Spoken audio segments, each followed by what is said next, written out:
السلام عليكم ورحمة الله، كيف الحال؟ أتمنى أن تكونوا بخير وعلى خير وبصحة جيدة. معكم الدكتورة مريم من قناة سوى الطبيبة مع مريم.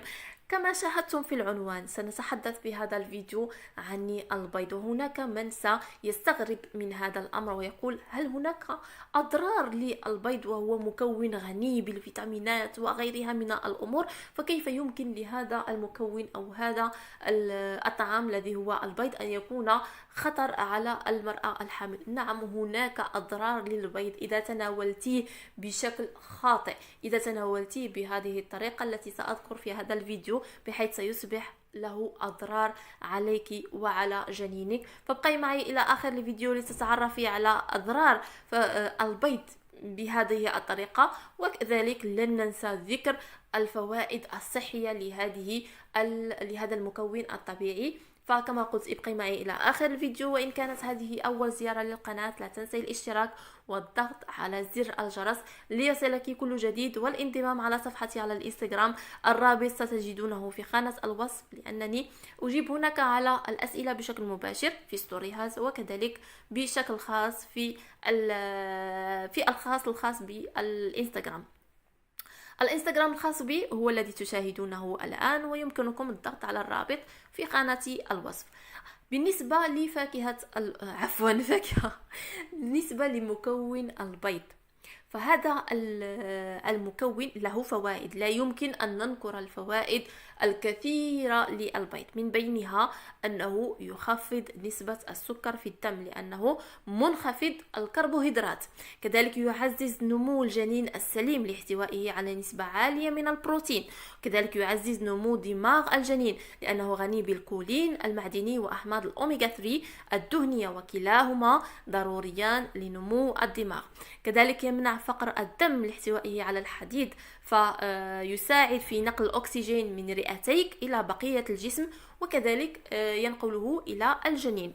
يلبي جزء من الاحتياجات اليومية من السعرات الحرارية اللازمة لك وللجنين، وبالإضافة إلى أنه ينظم مستوى الكوليسترول. ومع ذلك يجب على النساء الحوامل تجنب تناول صفار البيض إذا كان لديهن ارتفاع في مستوى الكوليسترول أثناء الحمل. فهو يحتوي كذلك على الفيتامينات الأربعة القابلة للذوبان في الدهون، خاصة فيتامين A الذي يساعد في النمو والتطور الطبيعي للجنين خلال الحمل. يحتوي على مضادات الأكسدة الضرورية لتطور العين والرؤية، ويوفر الفيتامينات الأساسية: فيتامين د، فيتامين B12 وفيتامين B2. لذا فالبيض طعام مثالي، لأنه غني بعديد من العناصر الغذائية، ويمكن أيضا أن يضمن تناول أو يضمن حصة كبيرة من البروتين، فهو غني بالبروتينات وممكن أن يعوض اللحوم والأسماك. هذا بالنسبة للفوائد. نمر الآن إلى الأضرار. الأضرار خاصة بتناول البيض النيء.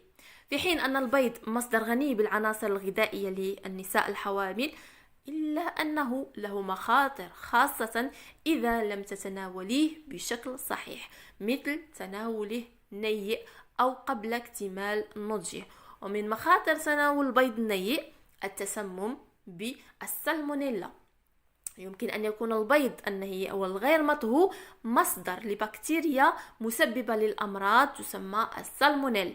يمكن أن تسبب هذه البكتيريا التسمم الغذائي، ما يؤدي إلى القيء والإسهال والحمى والصداع وآلام في البطن والجفاف. وفي بعض الحالات يمكن أن تكون هذه الأعراض خطرة بما يكفي لتسبب ولادة مبكرة أو إجهاض.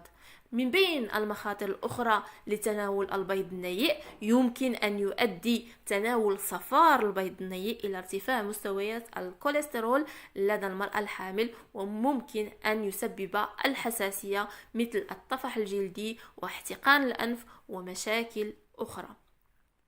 فمن بين البدائل التي يمكن أن نعوضها بالبيض، البيض يوفر كما قلنا تغذية مثالية لأنه مليء بالعناصر الضرورية للأم والجنين خلال الحمل، لكن يمكن استبدال البيض بأطعمة أخرى للحصول على هذه العناصر الغذائية، خاصة إذا كانت الأم تعاني من الحساسية. فمن بين هذه الأطعمة هناك البروتين، يمكن الحصول عليه من الأسماك، اللحوم، الجبن، المكسرات والبذور. بالنسبة للدهون الصحية يمكن الحصول عليها من المكسرات كذلك، من الجبن والأسماك واللحوم. فيتامين إي موجود في الجبن الكامل الدسم. فيتامين د يمكن الحصول عليه من سمك السلمون أو السردين أو الزبدة أو الجبن كامل الدسم مع التعرض إلى أشعة الشمس. حمض الفوليك، يعني البيض يعتبر من العناصر الغنية بحمض الفوليك. الخضروات الخضراء مثل اللفت، السبانخ، الكرنب، القرنبيط، الشمندر، الجزر الأبيض، كلها تحتوي على حمض الفوليك. فيتامين بي 12 يمكنك استخدام المصادر الحيوانية الأخرى كاللحوم، الأسماك، الجبن، أو تناول مكمل غذائي. البوتاسيوم كذلك موجود في الخضروات، موجود في الفواكه. الموز يعد من الفواكه الغنية بالبوتاسيوم. الحديد يمكن الحصول عليه من اللحوم، الفاصوليا، العدس والخضروات الربيعية. فهذه العناصر الغذائية الموجودة في البيض والموجودة في العديد من الأطعمة الأخرى يمكنك تناولها. أنا لا أقول بأنه ممنوع عليك تناول البيض، لكن إذا أردت تعويض البيض بأشياء أخرى فيمكنك تناول هذه الأمور، لكن يبقى البيض المطهو بشكل صحيح. لا تكثري أو لا تبالغي في طهي البيض بحيث يكون مطهو بشكل صحيح. صفار البيض يكون مطهو وبياضه كذلك، فيمكنك تناوله بأمان. أنا أذكر فقط تناول البيض الني، فهناك من يفضل تناول البيض الذي يكون ني أو مستوي مطهو نصف استواء، يعني يكون صفار البيض لا زال يتحرك بشكل سائل. فهذا الأمر هو الذي ممنوع عليك. لكن إذا كنت ليس لديك مشكل في تناول البيض الكامل النضوج فتناوليه بشكل آمن، فهو لن يؤثر عليك. فقط كما قلت انتبهي من صفار البيض إذا كنت تعانين من مستوى الكوليسترول العالي في الدم. فرغم تعدد فوائد البيض للحامل فيجب كما قلت طهيه جيدا قبل تناوله لتجنب خطر الإصابة بالتسمم الغذائي. وإذا كنت تعاني من حساسية من البيض يمكنك الحصول على المغذيات الموجودة به من أطعمة أخرى التي ذكرت. فقط عليك الاهتمام بصحتك جيدا واتباع نظام غذائي متنوع يحتوي على الكثير من الخضروات والفاكهة لضمان سلامتك وسلامة جنينك.